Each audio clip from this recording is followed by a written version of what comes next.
tonight, for the victories, the reports, the healings, baptisms, and the support and cooperation, mga kapatid, for the work of the Lord.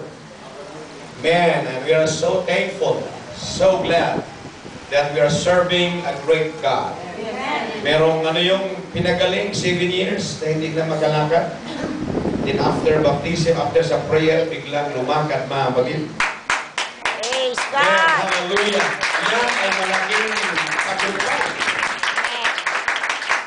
Pero ang pinapalaking milagro, mga kapatid, yung mga nabaptize sa pangalan natin. Yes!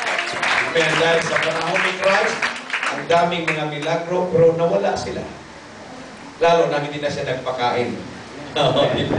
Pero yung mga nabaptize, na bago ang buhay, yun ang pinakadakilang milagro sa gawain ng ating Panginoon. Thank you, Pastor Remy, ating National AMF President, at ating regional coordinator sa POT, mga kapatid, regarding our schedules here sa Region 1. And of course, sa ating kapatid, Brother John Rios, na director, mga kapatid, ng Voice of Triumph.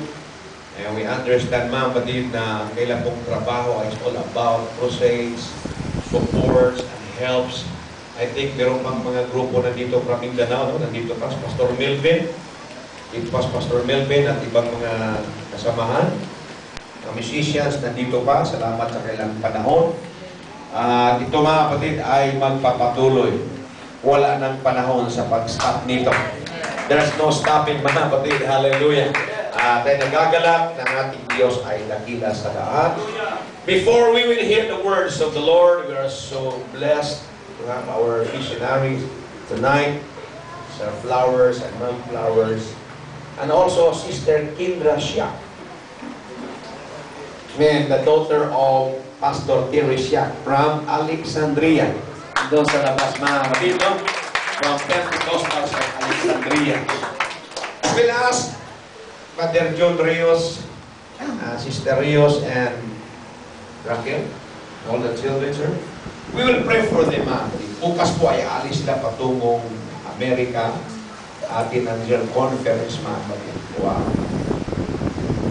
Amen. Pag-pray natin siya sa natin. Sinong kasama? Si Raquel. We will pray for them.